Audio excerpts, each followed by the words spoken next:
kind of like the doctor in my lobotomy. We didn't touch on that. Oh yeah, that dude was a quack. But this lady, that guy was a narcissistic quack. Oh man, he was all up in that pond.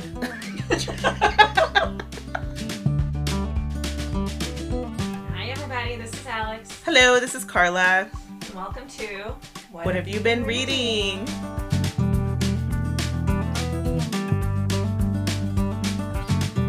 I'm so excited. People answered our little Instagram post on what they've been reading, so I'm going to share some of those because that's pretty exciting. Yeah, thank you for interacting. Yes, love it.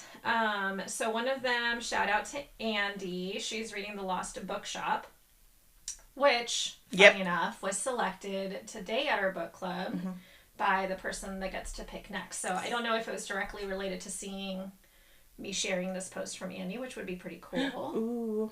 So thank you, Andy. I think you might have influenced our next book club pick, which is great because I've had this book on my Kindle for a long time and I haven't read it. So now I have to read it for book club, which is exciting.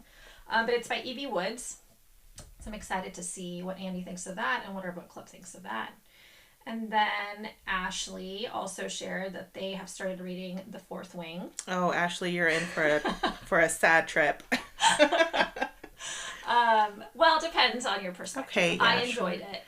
All right, fine. Yeah. Okay. I liked it. Ashley, you might enjoy your trip.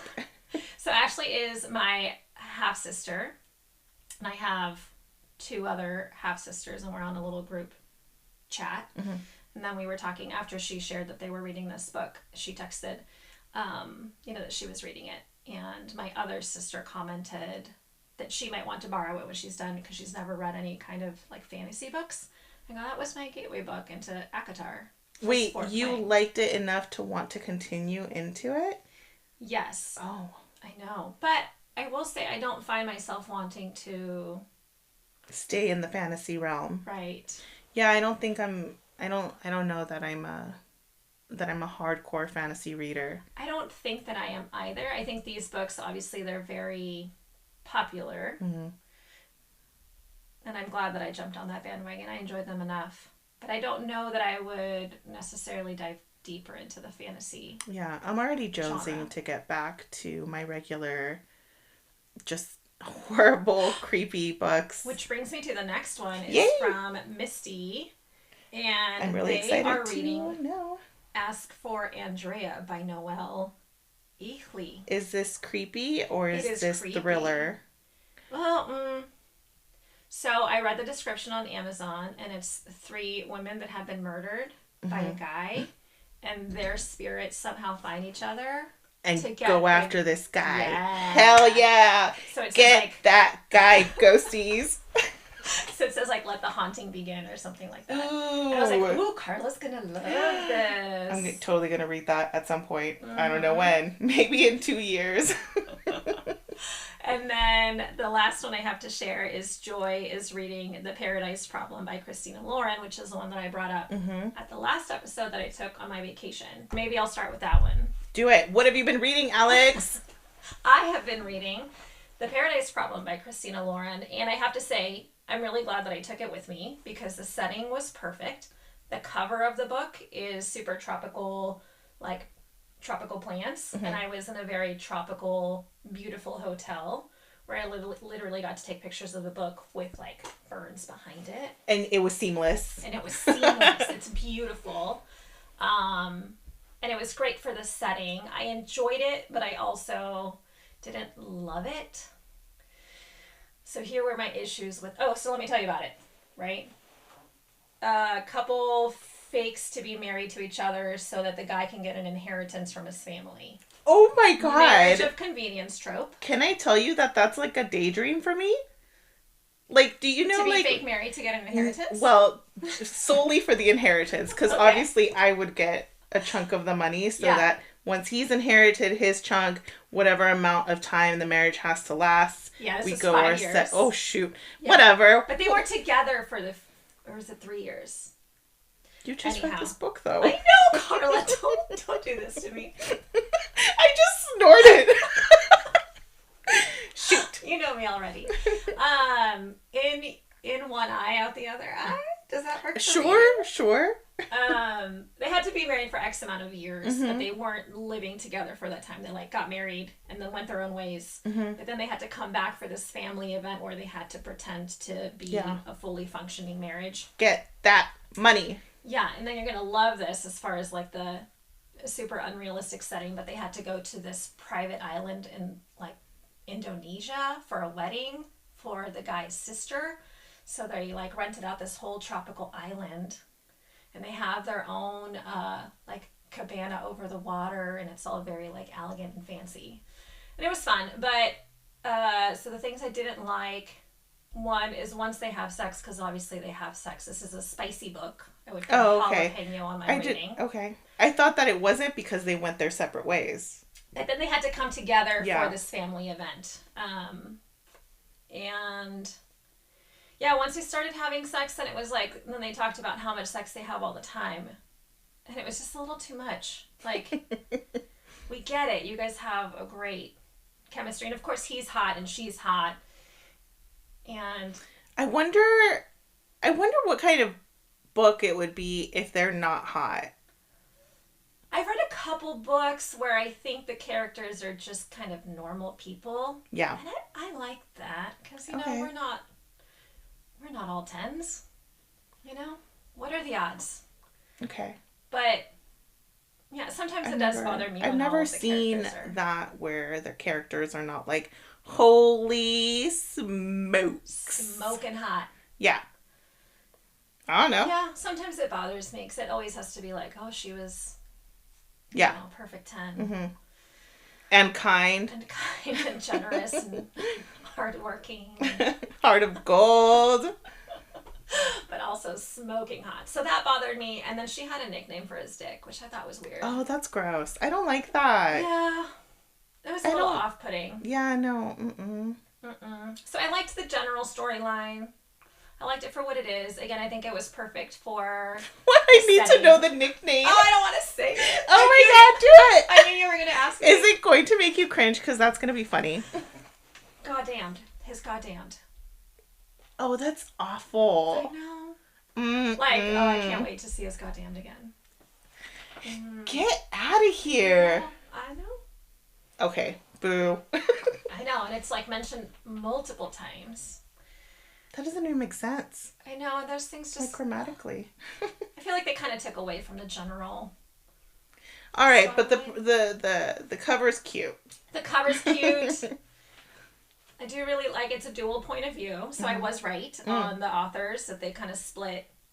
I don't know their internal process, but I think one of them writes one, like the guys, and the other writes the girls, or maybe they switch. I don't know. But I like dual point of view books where you get like the insight into one character and then you get the insight into the other character from their point of view. So I enjoyed that. I did like, you know, the setting of being on this isolated tropical island for most of the book. And yeah, it was a great setting for where I was at this time. Yeah. That's good. That was good. So that was The Paradise Problem by Christina Lauren. And then I also finished up The Dutch House, which I mentioned on the last episode I was starting, and I made a major boo-boo and said that Anne Pratchett had also written Berry Pickers, because we read Berry Pickers and Tom Lake kind of back-to-back for book club. And they have some similarities. I think they kind of blend into each other for me a little bit. Berry Pickers was written by Amanda Peters, so I just want to make that correction. And Tom Lake was the other. And Pratchett. Yeah. Is it Pratchett? Pratchett. It's Pratchett, right? Am I saying it wrong the whole time? I am not going to be a good Google for you on that. I don't know. So Tom, The Dutch House, I've been wanting to read for a while. Patchett. See, I was saying it wrong. Not Pratchett, but Patchett. And I followed along and I was like, yeah, Pratchett. Yeah. All right. Well, there you go. Well, there we go. There's that correction. So if you were looking for that book and you were like, was it Patchett or Pratchett? Now you know. The Dutch House was okay. I was expecting it to be great. I think it kind of dragged for me a little bit. It was in the same vein as Tom Lake, which is a little bit slow family dynamics and drama. So it's this these two kids whose mom leaves them, and they stay in the Dutch houses. The house is famous because of its architecture and where it is, and they live there with their dad, who's kind of not the greatest father figure. He's just kind of cold and distant, and then he marries this other woman who's kind of a bitch to them, and then ends up kicking them out of the house later on. And but they would always come back to the house and sit outside of it because they were so tied to the house. Wait, they weren't allowed back into the house, so they would just come chill outside? Yeah. Oh my God, that is heartbreaking. I know. Yeah, there was some dark stuff in there. And she's all like cooking sausages inside. Yeah. I don't know why she's cooking sausages, but that's what I imagined. Cooked. I think she had someone cook for her. Okay, she was that kind of a then she's just drinking evil tea. stepmom. Oh man. Yeah. But yeah, it kind of dragged a little bit for me. Did it have a good ending?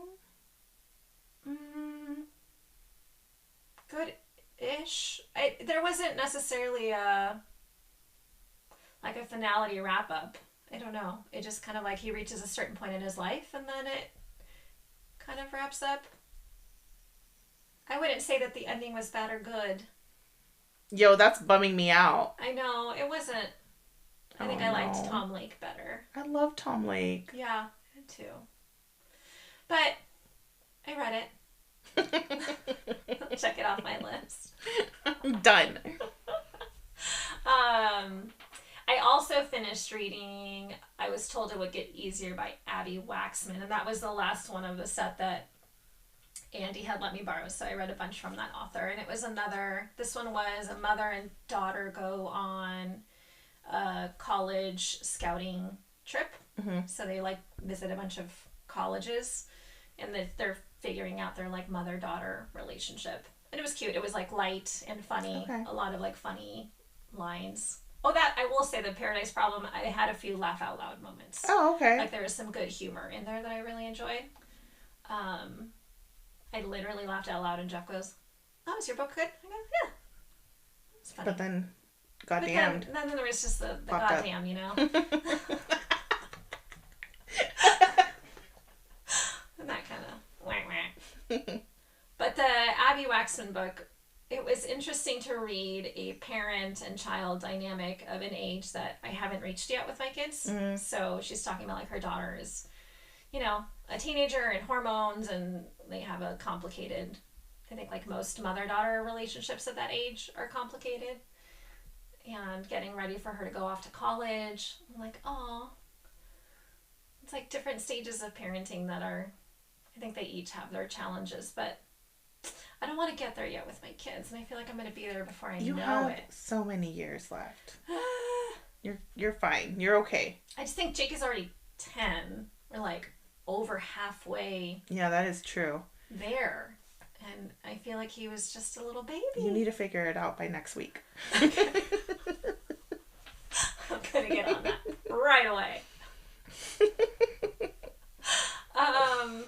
So yeah, that's what I've been reading. I just started The Celebrants.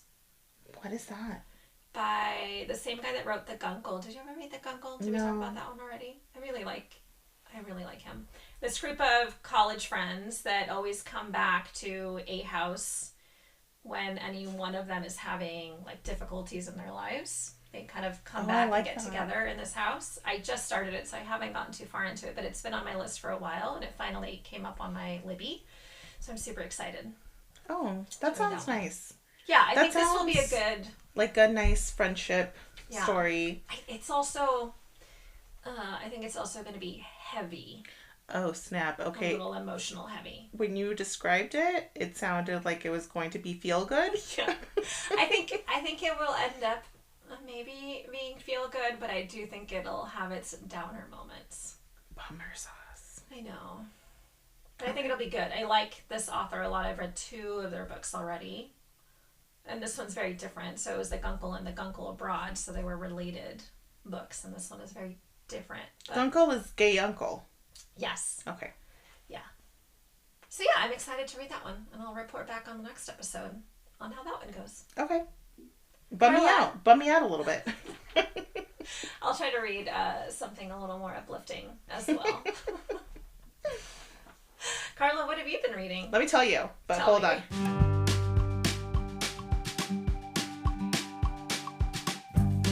You ready? I'm ready. Okay. Okay, so first of all, I've been bummed out with books lately because we read the My Lobotomy book for book club. Ooh, yeah. Which was like so hard to hear because I listened to it and it was, and you didn't finish it, right? But you got through a lot of it? I think I got maybe 30%. Okay. So you hear, like, you heard part of like what the mom is like. The stepmom. And it was part of the reason why I just wasn't interested in the stepmom is just, oh my God. Like, first of all, the question of why just remains throughout the entire book. Like, and it never gets answered because she's dead and she never has to account for why she did the things she did. So let's give a little background. Right. On what the book is. So it's a memoir by this man who had a lobotomy at the age of 12. Because his stepmom lied about how he was acting and saying that he was just super bad, that he was kind of violent toward the dog, violent toward the baby brother, that he was like dirty, that he was like... There's a lot of weirdness from the stepmom. And a lot of it seems to be obviously from his point of view. And I think he did some research when he was writing this, checking with other people that those things weren't in fact true. Right. She just didn't like him. Brother. And maybe he had some other behavioral issues, but she just straight up jumped to lobotomy. Yeah. So he gets a lobotomy, and then after that, he gets institutionalized because even after that, she still does not accept him back into the home. She says that he's still causing issues, and he goes to an institution. He goes to juvie. He ends up going to like a halfway house, and he never learns how to live. He never learns how to get a job, like, never mind keep a job. Yeah. And it was just heartbreaking to hear how a child could be put through that just because an adult that's supposed to take care of him just doesn't like him. Yeah. Just straight up for that reason doesn't live well for decades. Yeah. And it was pretty graphic on the procedure. Is that also why you didn't finish it? Maybe a little bit, but I mean, like that, going in through the eyes with the PICS thing is a little... I mean, before that, they would go in through a drill. I don't know what's better. Yeah. Neither. So, that, I mean, it was okay at the end because he gets his life together and... He ends up, like, getting married, right? And does he have kids? Yes, he does. So he marries twice. And I just feel like it's such time wasted. Yeah. And a life ruined. And I could not stand his stepmother. Like, his stepmother... Did she ever come back around and, like, apologize or anything? No. I didn't read the end. She continues living her life, and supposedly at the end she mellows out, according to what a family member of hers says. Did he have a good relationship with his brother? So she never did this to anybody but him. Yeah. She was cool with the other kids. So which weird. is like, what the heck, man? I don't know. It's not cool. She sucks. I know she's a real lady, but fuck that lady. But that's what's so scary about books like these, memoirs, right? Where you read them and you go like, oh my God, lobotomies were performed. Mm-hmm. Like, this was thought to be helpful. And people like that exist. There are parents like that treat kids like shit. Yeah. And it's so scary. It's yeah. I don't Karla even have words for it. I don't even have words for it. Another infuriating thing is that, the dad gets interviewed at the end. Obviously for what turns out to be so he does like a radio show. So he starts interviewing the dad. Okay. And I thought he was a bus driver. Was this like on the side? He gets onto the radio because they want to do like a story on him because of his lobotomy. Okay. So he is a bus driver. Yeah. But he becomes part of like the interview process. Is it like NPR or something, right? Yeah, That's it was. how he got access to his medical records? Yes. Yeah. Okay. So, look, I remember things, Karla. And you didn't even read the book. You remember things I was part of it. Those were in the initial part that I read. Oh, I thought that was toward the end. Well, okay. So then he starts talking to his dad, and he asks his dad if he regrets what happened. And his dad is like, just not wanting to take on regret or to apologize or to say that what was done was wrong. Oh. I think because his dad just doesn't want to take on any responsibility for what happened. And he says, well, I was manipulated into it. And it's like, you are a grown ass man with 3 children at that point, and I think maybe a 4th with this stepmom. Yeah. And how are you going to just completely... He handed over the well-being of his son to a lady that very clearly hated him and allowed for a medical decision that was like life-altering. This was to just this to make woman. sure that I'm getting my facts straight, because some of the stuff from the Dutch house, I feel like the parenting roles seem to overlap a little bit. But his dad worked like 5 jobs, right? Yeah, he was all over the place. He like just was, from what I interpreted in the book, the dad was almost a little obsessive about. Well, because they had no working. money. Yeah, but I don't know. I got the impression that it was also kind of like, I don't want to be home with my kids. I'm just going to take a night job and a morning job and an afternoon job. I didn't get that. I got desperation for keeping them fed. For and then finances. because they were living with his brother at one point in the small house with like 2 full families, and then they had to leave. So I think that there was this like just a need for money. Like they needed money.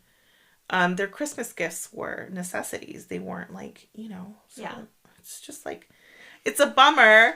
It is a bummer. Like the whole book was a bummer. So I was bummed. We need some pick-me-up books, guys. Give us some pick-me-up suggestions. in the Yo, comments. seriously. And then I made the mistake of like, I read somewhere, okay, so I'm going on to my other book now. Yeah. But that one didn't help. Oh no. Oh my God. I read somewhere that this was like somewhat like comical or whatever. And Is it satire, Karla? No. Okay. It was my year of rest and relaxation. Ooh, that sounds nice. It wasn't. It was Okay. it wasn't bad, but it was so bad to my like soul. Okay. So it's about this girl. She's like in her 20s. She's going to school, and her dad dies. Okay. And then her Is mom this dies. real? No, it's not Okay. real. Oh my God. Oh my God, if it were real, that would suck. I mean, I know it happens, obviously. It's just, when Yeah. you're reading a book and you know that it's factual, it makes it heavier rather than Yeah, that's a true. fictional book, even though it's things that you know happen in real life. So it's set in the early 2000s, like 2000. Like 2000. Okay. So she decides that she's going to have a full year of sleep. Okay. Yeah. Uh-huh.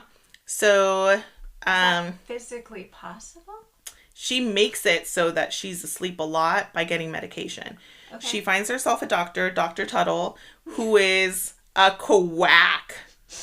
Like, wow. Kind of like the doctor in my lobotomy. We didn't Yeah. even touch on that.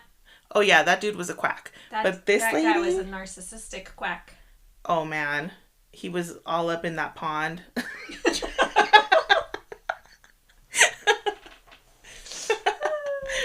But this lady was swimming along right beside him. So anyway, Dr. Tuttle, she like lies to Dr. Tuttle and tells her that I love Tuttle. It makes me giggle. well, okay, so I'm just gonna call her the doctor from now on. Dr. T. Dr. T. Okay. I pity the fool.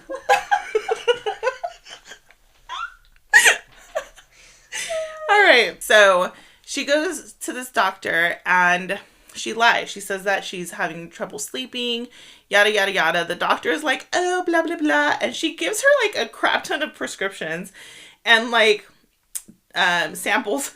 She gives her samples. Okay. So then she tells her that her parents are dead, like, 6 or more times throughout the story because Dr. Tuttle does not remember that this girl's parents are dead.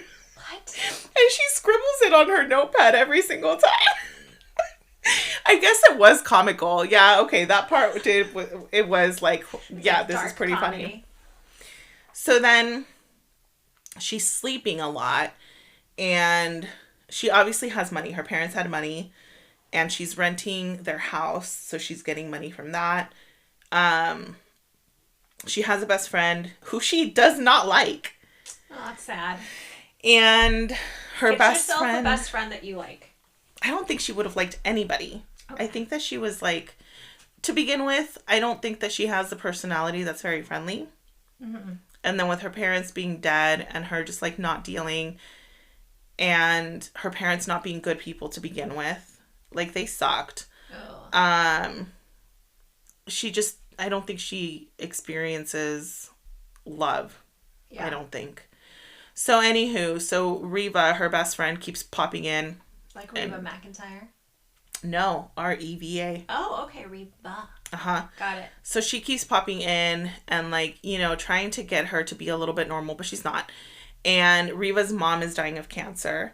And the main character, which we never know her name, the main character is more...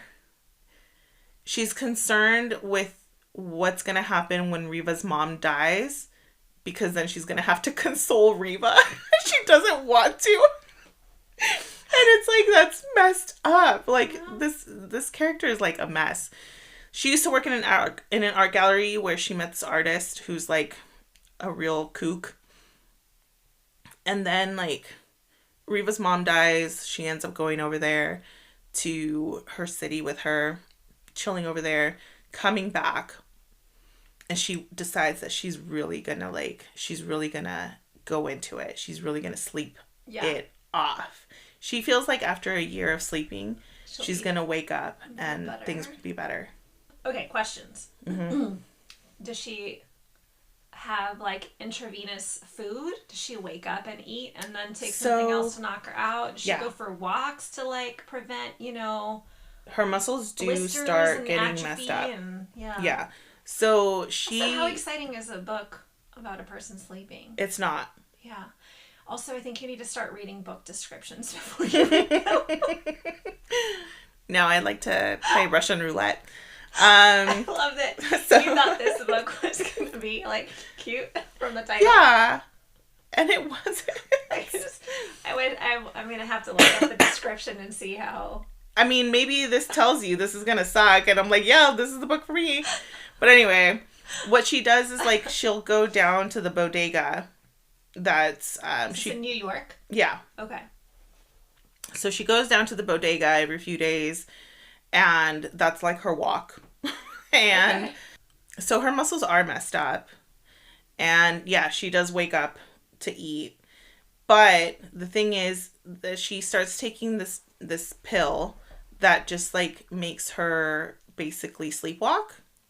Oh. What is that pill? Remember that pill that tells you like, oh, you can actually have full-on conversations, drive, go to work and stuff, and like you're blacked out for it? Oh, I don't know. So she takes a pill like that. Okay. So she decides that she's going to take just that pill. And in order to prevent herself from going out and doing something that could be potentially bad for her, she's going to allow this artist that she met in the gallery to be her basically warden, because she sets up her apartment to have a lock on the outside. This is all sorts of weird. So she's going to allow him to come in and do artwork with her while she's asleep. Like with her body? Yeah. But he doesn't do anything creepy to her, so relax. Okay. My mind is a wandering. Yeah, no. I mean, I thought so too, but like, no, he's like, just, I don't know. He doesn't do anything bad to her. So let me ask you, are you more likely to do that or to jump in a motorhome with a stranger and travel around England? I think I would jump in the motorhome and travel England. Well, because I'm awake. Yeah. And I can, like, I don't know, jump out. Whereas this girl, like, this pill will knock her out for 3 days. That's so weird. So every 3 days, he is instructed to bring food in and not leave a trace of himself. Like, she doesn't want to know what he's been doing. She doesn't want to know anything. She doesn't want anything to make her think. She just wants to get up, move a little bit so her muscles don't, like, completely die. She wants to eat. She wants to take another pill, and she wants to zonk out again. So does she make it a year? She does it for 4 months. Okay. Which is crazy. Yeah. I bet those were really exciting chapters. So then, when she wakes up, Riva's kind of like over it. Her not her fiance, her ex-boyfriend is engaged to marry this one chick. Oh, the boyfriend also? What was up with this girl? Like, he was like, oh my God, her boyfriend.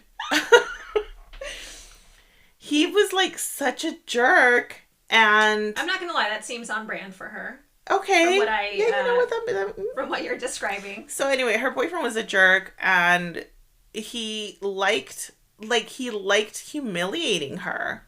Oh, yeah. Ugh, gross. Anyway. I'm gonna say it tracks. And being humiliated is fine. Karla's tagline. Again, it's fine. If that's what you're into. Damn it. Is this gonna be in every episode now? But I don't think that's fine. Well, if you like being humiliated, there's a humiliation kink out there. I don't think anyone likes being humiliated. People just have low self-esteem and you can't stand up for yourself. I think that's different than having, like, a sex kink or something. But then what about people that are into being subs? Maybe they also... No, I don't know. I don't know. Whatever. If you're into humiliation, go get yours. Whatever. Yeah, I think I disagree a little bit on that. Don't go get yours, says Alex. No, I think you should find someone that loves you for who you are and doesn't need to put you down to make themselves feel better. Bam. You just got therapized. I feel like that's an elementary school poster or like pep talk. You know what? We should get our own lobotomy mobile. Oh my God. And I'll be like, do you want to be humiliated? Go to Alex and she'll bonk you in the head. But I don't want to humiliate people. No, you're helping them because with the bonk, they will be cured. Got it. You're going to bonk them and they're going to feel better about themselves. Bing bong. Anyway, where was I? Oh yeah, he likes to feel pity toward her. Okay. Ooh. Yeah. That does not, I don't know how that's hot, but whatever. Apparently he's into it. So anyway, so he's engaged to marry this chick, and Riva gets a job at the World Trade Center. Oh, which you said 2000. Trevor also works in. Okay. Different places, but in the World Trade Center. So she wakes up in June of 2001. Okay. And she apparently, I don't know, the reason that I kind of didn't like this is because it seems to have worked for her. Like, she's up and a little bit better than before. She wants to sell the parents' house. She's like, I don't know. She's like, I slept on it. I decided. So there seems to be some forward movement in terms of her state of mind. Yeah. And then the World Trade Center thing happens, September 11th. She went back to sleep after that because she can't handle it. No, but then get this. I didn't like this either. There's footage of a lady falling down the Trade Center. Yeah. The World Trade Center. And she says that it looks a lot like Riva. And she thinks that it's her. Okay. And Riva did die in it. Okay. Trevor was on on his honeymoon. So he does not have to live through that. Yeah. And then the book ends with her having that part of the broadcast taped, like on a video cassette, and rewatching it and thinking that it's Reva. That's every time she watches it. And she's like, oh, blah, blah, blah, but she's doing it with her eyes wide open. And it's like, fuck you, main character. Like, she treated but the positive is that she kept her eyes open while she's falling out of the Trade Center. Yeah, I guess. Oof. Yeah, that was a woof moment for sure. Yeah. So. Okay. So, yeah. Do you think we should rate books? I think no. Okay. Personally, I don't know about you. I don't know what you're... Would you recommend? Or would you not recommend? Yes. Okay. I would read it. If I had not read it, I would still read it. Okay. Yeah, it just seemed like it was an interesting thing. And then when I was reading my lobotomy, it said that there were also doctors that were like prescribing a sleep regimen. Okay. For people that were like wacky. And I was like, I wonder if she knew something about that and that's why she decided to sleep through her shit. Ooh. I thought that was interesting. Some of the benefits of it. Yeah.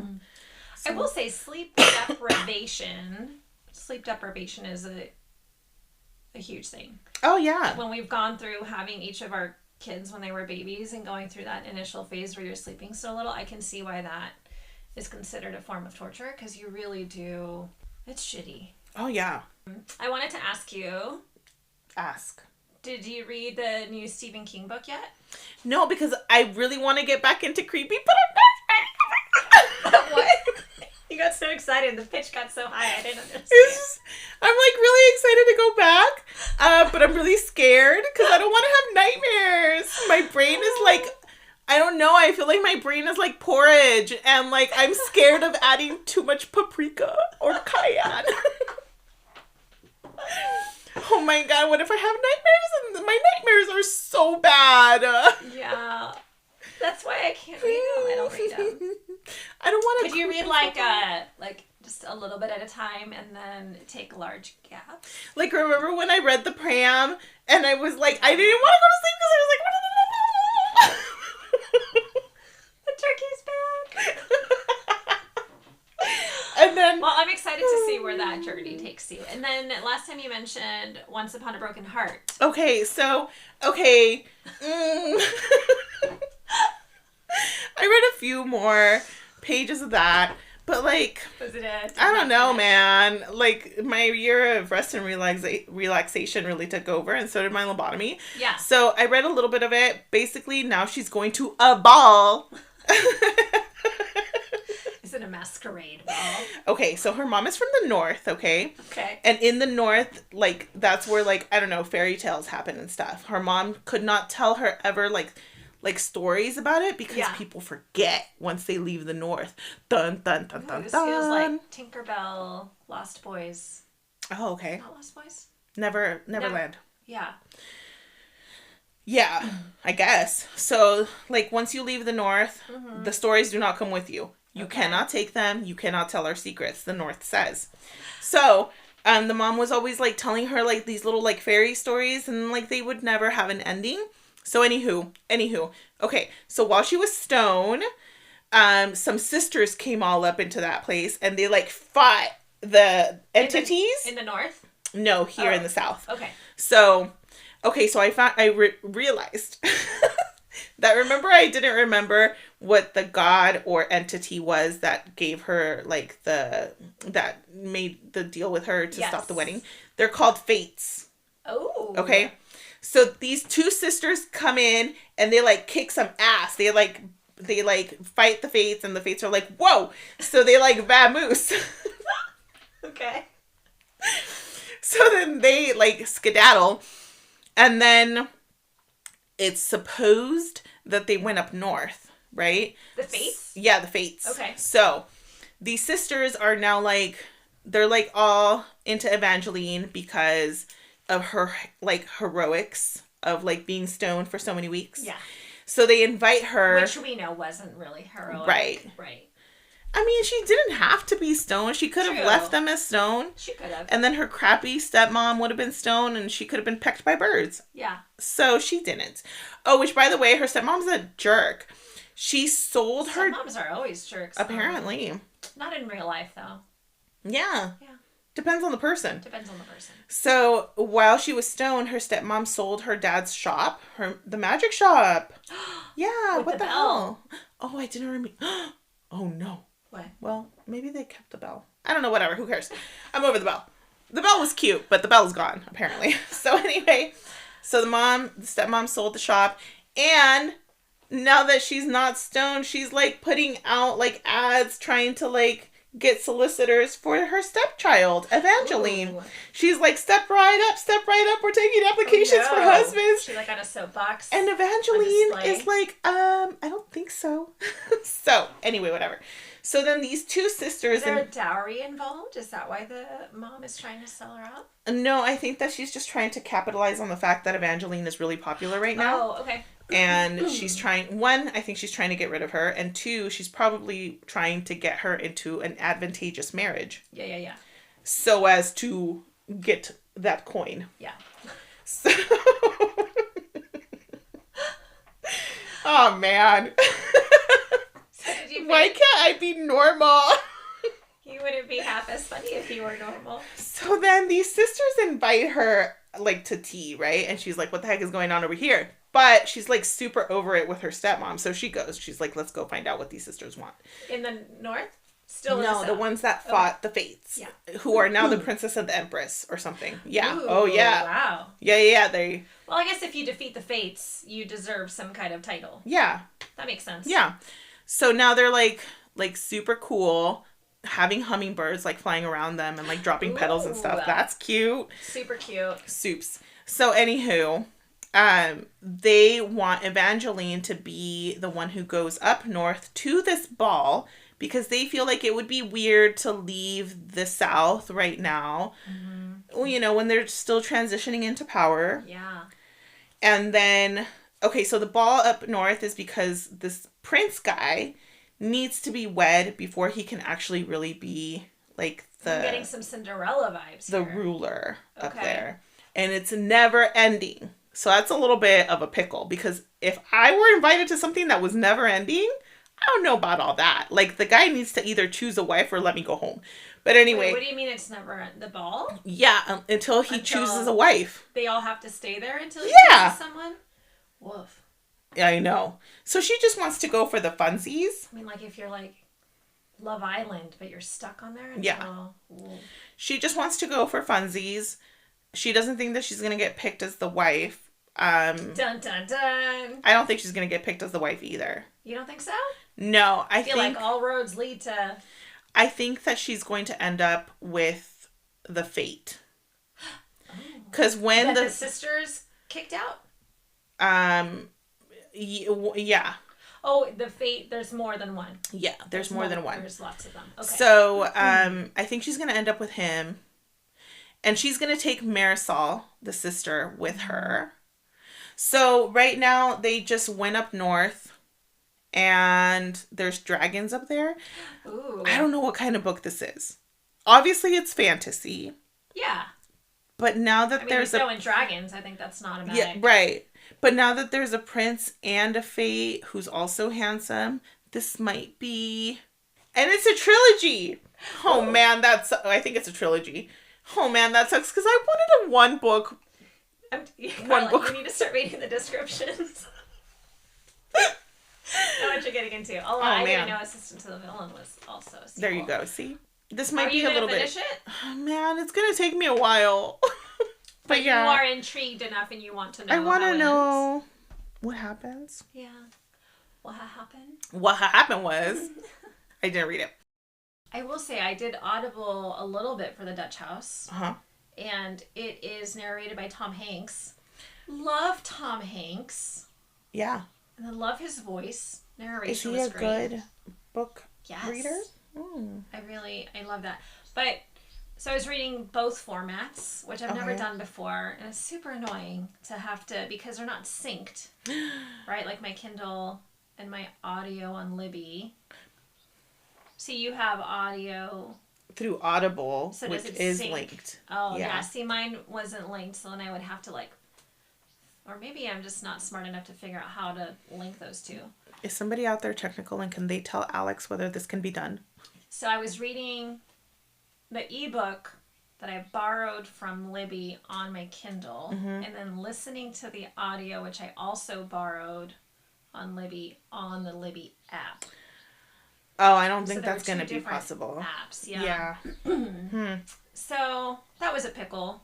Yeah. And it kind of sucked because it would take me a while to figure out what you were. Fast forward the audio enough to where I was, and then was it, I don't know. But I love me some Tom Hanks. I like Tom Hanks. Yeah, he had a good narrator voice. After listening to Meryl Streep in Tom Lake, yeah, I could live without actors doing this. Like maybe. Oh, is she not good? I didn't like the voices that she did for the daughters. See, I think that was great with Tom Hanks. He didn't overdo the voices. There was some subtle differences when he, read a line from someone, but it wasn't yeah, I hate when they do the little childish voice or the manly voice. Yeah. No, please don't. Yeah. Please don't do that. Yeah. Oh, never do that. Is that what Meryl Streep did?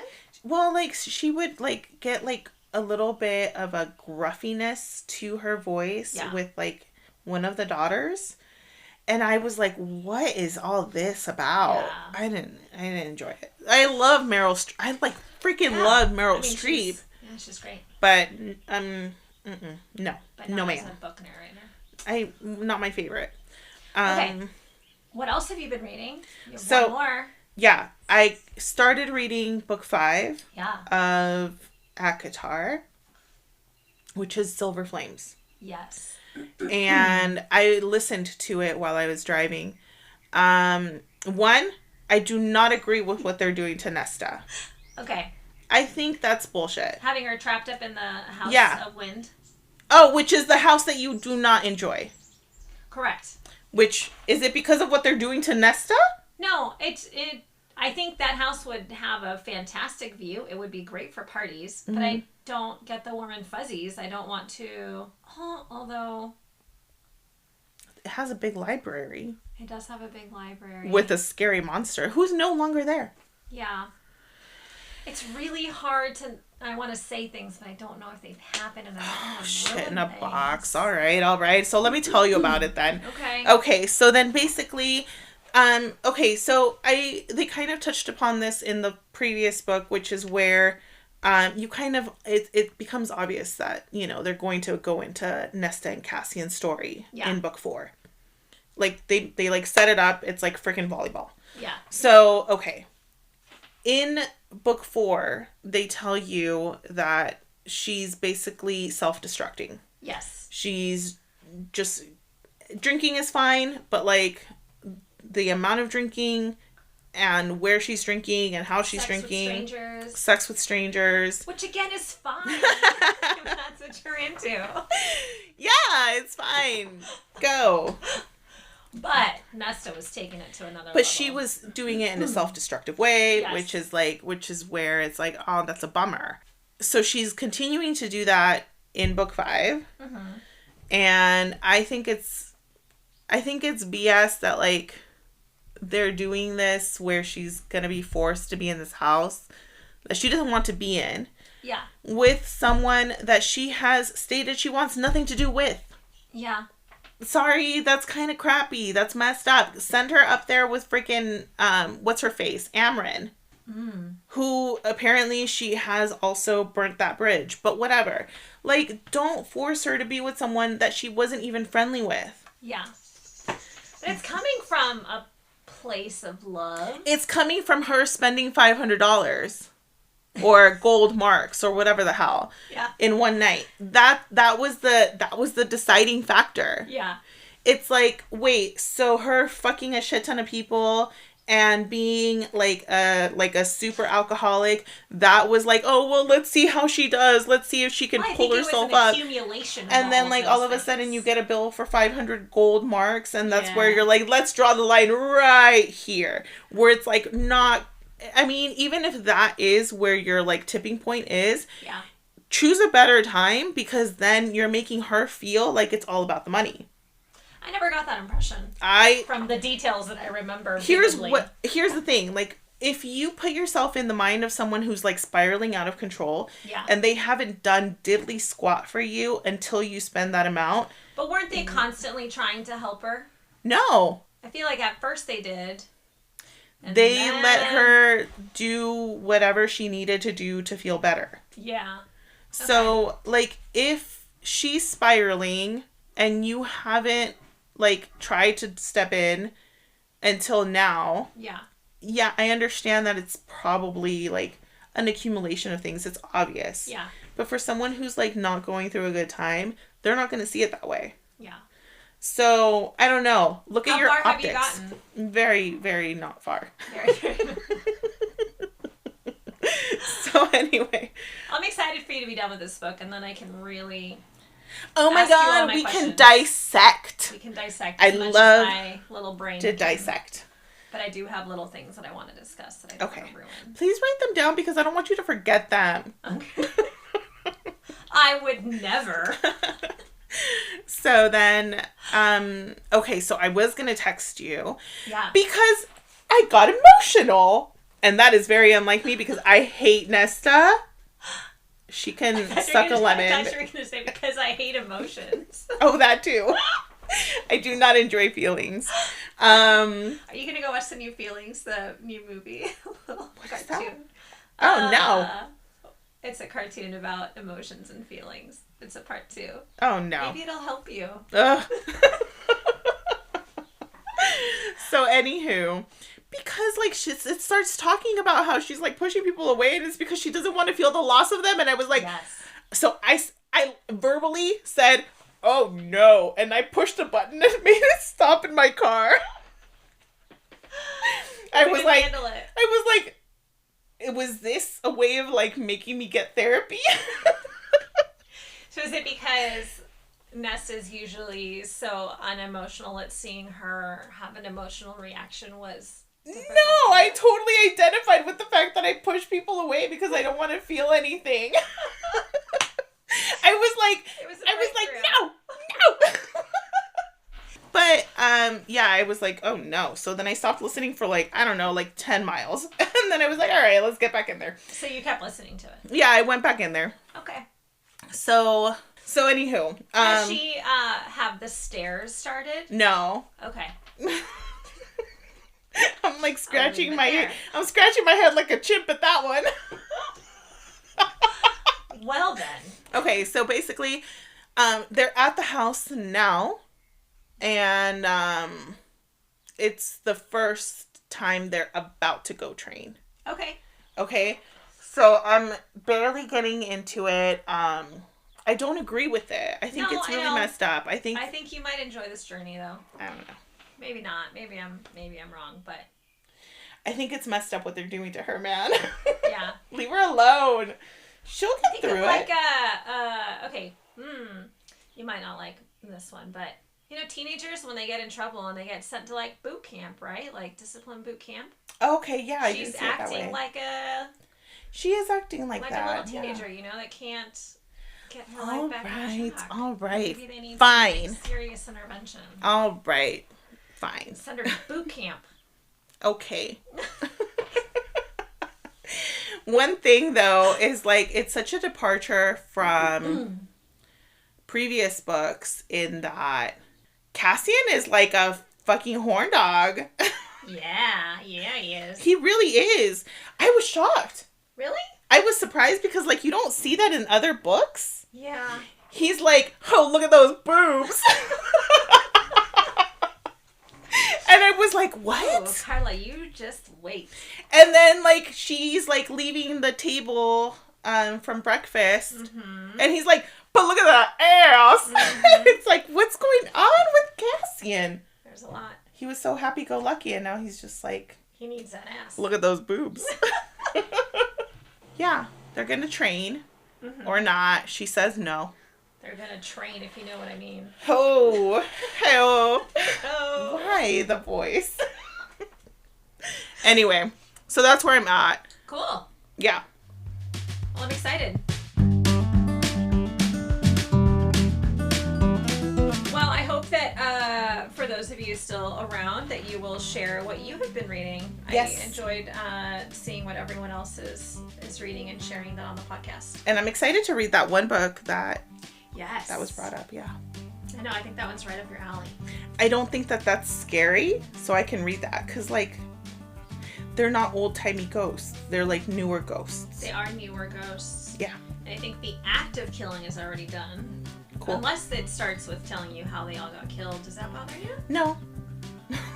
So what is the part that scares you? Like, where do you draw the line? So, okay, the scary that... like, what's the Stephen King scary versus, like, murder mystery?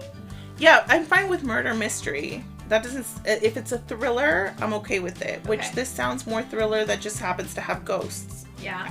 Like, doing the revenge, which is fine. For the scary for me, I just don't want anything that will make me feel like I'm getting chased in a dream. I don't want that. Okay. I don't want it. I don't want to be chased in a dream. Well, I hope you don't get chased in your dreams. Me neither. Okay. Thank you for listening. Thanks. Bye. Bye.